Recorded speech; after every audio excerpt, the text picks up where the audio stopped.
what they need to do best, what they need to do next with best next actions. We deliver pipeline insights for managers to help them identify risk in pipeline earlier. And we also deliver an AI-based forecast and do that all inside HubSpot and Salesforce. Welcome to Revenue Insights. Every week, we'll be joined by revenue leaders from some of the most successful and highest growing companies. Together, we explore how they built their revenue teams, the journeys that they've been on, and the lessons they have learned along the way. Revenue Insights is brought to you by Ebster. We're a revenue intelligence platform designed to help revenue teams to build more pipeline, close more deals, and retain more customers.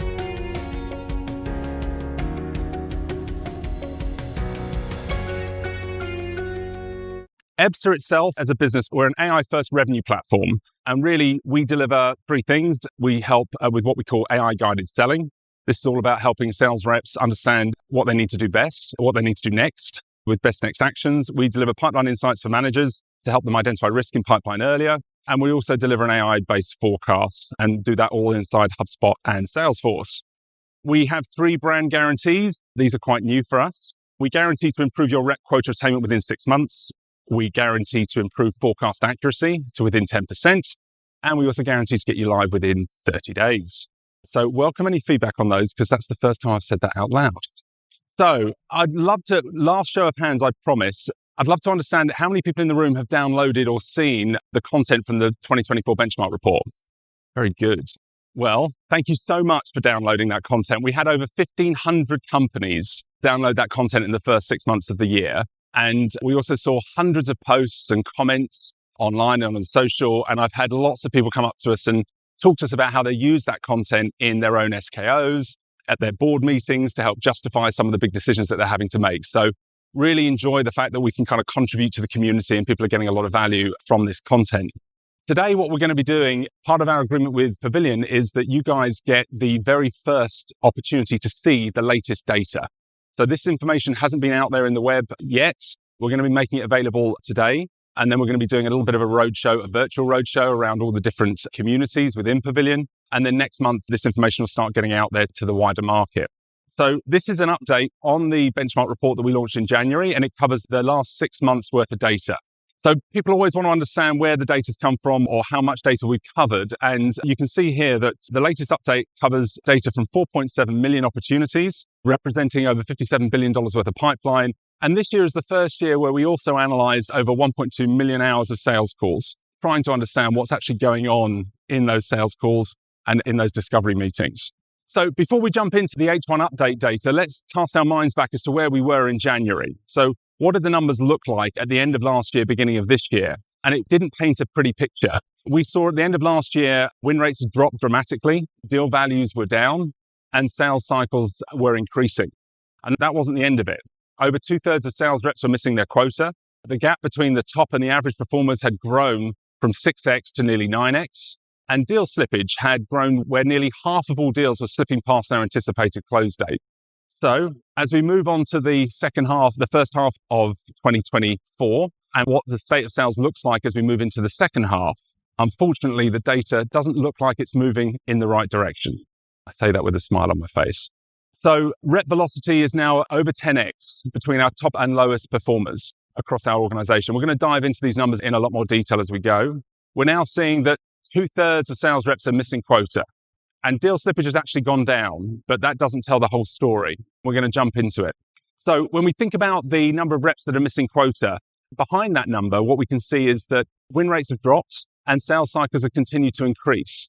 Now, there is some green shoots. We see that the deal values are starting to increase again. So I think towards the end of last year, we were seeing there was almost a fire sale going on. People were doing anything and everything they could to get the deals over the line. And they were cutting all sorts of crazy deals. And so we think that started to slow down and people are starting to protect their numbers again, but the deal values are creeping up. But when we think about deal slippage, this is a really interesting number here. So when we dive into the numbers, what we can see is that in the first quarter of the year, nearly 10% of our sales teams were culled. So we got rid of those low performers. They weren't performing, they weren't hitting their numbers. We got rid of that bottom 10% in the first quarter.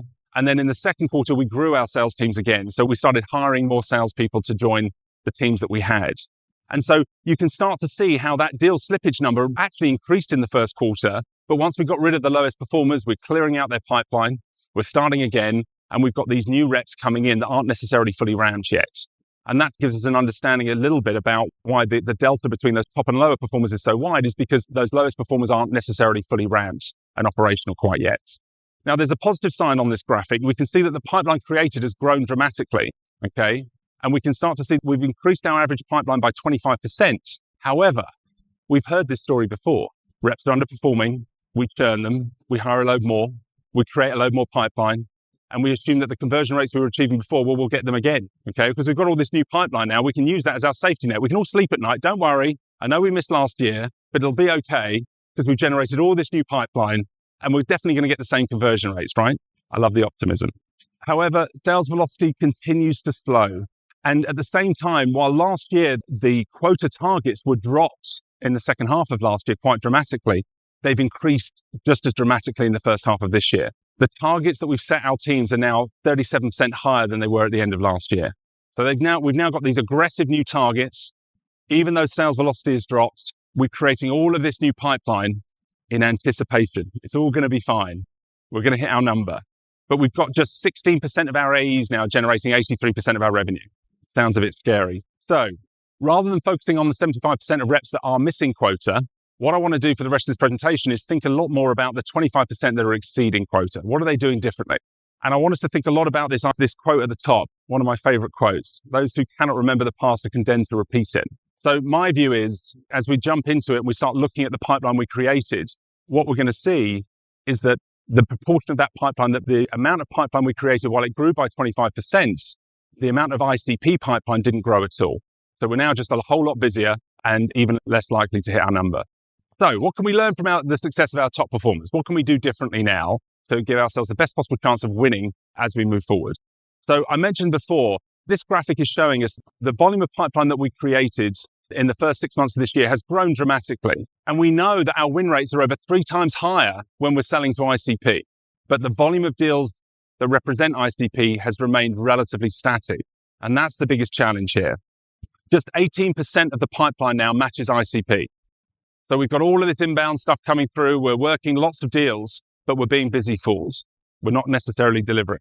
So qualifying deals is increasingly important. Now, we talked a lot last year about qualification methodologies and that we saw a massive increase in number of businesses that were adopting some sort of methodology. You can see here, 90% of businesses are now using a structured methodology in the way that they're qualifying their customers. But the top performers are qualifying their customers much, much more than the B and C players in our organizations. They're 3.5 times more likely to use that methodology consistently in the way that they're qualifying. So what we saw last year was a huge investment in training our sales teams as to what methodologies were. And for what it's worth, we didn't see a huge delta in the different types of methodologies. General rule of thumb, use whichever's easiest. The simpler the methodology, usually the better. But whichever methodology you've chosen to adopt, whether it's SPICE or MEDDIC or BANT, MEDPIC, very popular at the moment, the challenge isn't necessarily just training the sales teams on how to use them, but then getting that information recorded in the system of record is always a huge challenge. And we saw it last year. And it's one of those mistakes we keep making. We keep using the limited capacity for learning that our sales teams have to teach them how to do things that the AI can do better than they can, instead of using that limited capacity for learning to teach them how to deal with objection handling, how to build the relationships with the right stakeholders, how to maintain momentum during that sales process. These are all things that the AI is going to struggle with. But when it comes to documenting how well we qualified our customers or logging the activity in the CRM, again, the AI can do all of that a whole lot better than the reps can. We saw over 2/3 of deals that pass the qualification stages are not qualified well enough. So we need to do better at our qualification. We need to ask the difficult questions. There is no point working on opportunities that aren't real. And this inefficient discovery process is leading to a real poor value alignment and pipeline health. So a few takeaways from this graphic here. What we can see is those top performers are not afraid to close off opportunities as lost a whole lot earlier in the sales process. While lower performers, our B and C players, are waiting until much later in the sales process. They've invested all that time and energy, and they're only closing off the opportunities as lost much, much later in the sales process. They're very happy, happy ears. The person I spoke to, lovely person. We got on really well, but I forgot to ask them if they had a budget, right? So helping them to understand how to qualify better, ask the right questions, and using AI to pick that information out of the calls and score how well the customer's been qualified, and using that score as a benchmark and a trigger to encourage the reps to beat that score next time has been a really good way of getting people to adopt these qualification methodologies. A whole lot easier than getting them to manually record everything inside Salesforce. So the low performers they're closing their deals off. A third of their deals are being closed off as lost at that later stages, the proposal and negotiation stages, and it's a big challenge. The other challenge here is momentum during the sales process. If we don't maintain momentum, by the time we get to that proposal stage, the solution that we're pitching isn't necessarily the solution that the customer needs. And we've lost that momentum. We've lost that alignment of our solution and their challenges. And we need to get much better at doing that. What we've been looking at here is why deals are closed off as lost. And what we can see very clearly is that certainly over the last 2 quarters, there's been a big increase in lack of momentum and lack of engagement with the relevant decision makers on the reason why deals are closed off as lost.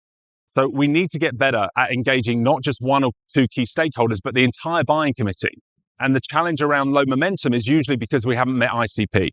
We're not talking to a business that actually matches the companies that we should be selling to. So when we compare that to the top performers, they are 2.5 times more likely to have that C-level, the whole C-suite engaged, or the relevant C-suite engaged, much, much earlier in the sales process. And as you can see, the top performers are 77% more likely to create pipeline that matches ICP. Now, one of the things we've got to be careful of is understanding the level of coverage each rep needs to hit quota. I know what we've seen a number of times is where, as leaders, we end up beating up the top performers because they haven't got quite as much coverage as everybody else. But they're closing 30% of their opportunities off as lost at that discovery stage. And we should be encouraging that rather than beating them up about the fact they haven't quite delivered. So we know that engaging the C-suite is important, but how important is really fascinating. And you can see by this heat graph, the level of engagement with the C-suite at the earlier stages for the top performers is absolutely key. And it increases sales velocity by over 9 times. So understand who your buyers are, who the entire buying committee is, which key stakeholders are important. And the short answer to that question is already in your data. Every deal you've closed, won and lost in the last year, knowing which personas we engage with, scoring how much engagement you achieve with each of one of those personas at every stage of the sales process will help you understand what good looks like and give you a benchmark to use to help the sales team achieve their outcomes. Now, the number of stakeholders involved in the buying committee has continued to increase. If we exclude the enterprise deals, the mid-market and commercial deals, we've seen the number of stakeholders increase quite dramatically to get that deal over the line. And a special note here for Jen from Go Nimbly. We know that win rates are now 14% higher if we can get that senior finance persona engaged earlier in the sales process. Okay, so it's not just about getting the C-suite engaged. We need them engaged before we're presenting back the solution. And it's vital that the finance persona is now brought into the camp. We know they have a massive impact on decisions. And if we don't speak to them until we've presented back the solution, they won't feel like they're involved in that decision making. And you might find yourself in a place where they're pushing the deal before, right at the end of the process. Objections have also increased dramatically. So as we've analyzed more and more sales calls, we're looking at the types of objections that are being raised in the sales process. And what we can see is that the buyers are becoming more and more educated. And we kind of know that anyway. But if we can deal with the objections by the middle of the sales process, we are 3 times more likely to win the deals. So really get under the skin, not just of the whole buying committee. You know, if there's 9 stakeholders in the buying committee and you're only engaging with 3, I guarantee your competitors are engaging with the other 6. Even if they're going to be a detractor, get them involved. Understand what their objections are. And then really dig under the skin of what those objections are, okay? Ask the questions time and again. Really get under the skin of what their challenges are. And you can see here, people are more interested than ever around ROI, okay? They want to understand not just the ROI that you're going to pitch them, but they want to hear stories. They want to hear stories of how other customers have overcome that specific challenge. How did they get the ROI that you're promising me? And those stories are so much more powerful. The top performers are telling stories all day long, while the B and C players, they're showing buttons and features. So let's get better at telling stories. And again, we can free up our top performers, we can free up our sales team by allowing the AI to do the heavy lifting and focus on training them on how to tell those stories on building that ROI. So when we think about the impact, we talked earlier about slippage. Now, the key question is, does it even matter? Why does it matter if deals are slipping? And the answer is because we know that time kills all deals. And the only question you should be asking yourselves is by how much? How important is momentum in your specific sales process? And understanding the impact slippage has on win rates is material. Now, if it slips between 1 and 4 weeks, it's bad, but it's not terrible. Your win rate's going to drop by about a third. But once we get past that 4-week line, win rates drop by 2/3. And overall, we'll get to win rates drop by 83% if it goes past that point. So understanding the impact of time on your win rates will help you to liberate your sales team by helping them close deals off as lost sooner. We had a customer where we were able to go back through their historical deals and show them that once a deal had slipped past 12 weeks, their win rate was zero. They still had over 120 deals in flight that had a slippage of over 12 weeks. So know your data, understand the influence these data points are having, and let's get tighter at this stuff. So how are we going to improve quota attainment? I'm going to summarize in kind of 5 key points here, and then we'll go on to some questions. But we want to understand what's driving ICP, understand what ICP is driving the best outcomes. Again, the past data will tell you which personas, what geographies, what verticals does really make ICP. Getting strong on that, and then focusing the majority of the sales team's energy on that ICP is absolutely key to us hitting quota. Qualify. Okay. If you're not closing 30% of your opportunities off at that discovery stage, especially if you've got an inbound motion, you're spending far too much time on those deals. And the unintended consequences of that is they're not working on deals that should be closing. They're not focusing, they're distracting the solution engineers, the finance team, the legal team, security, all of that inefficiency. All of that time spent in deal inspection meetings, reviewing deals that aren't even deals. We need to get better at qualifying our deals. And AI can help us here.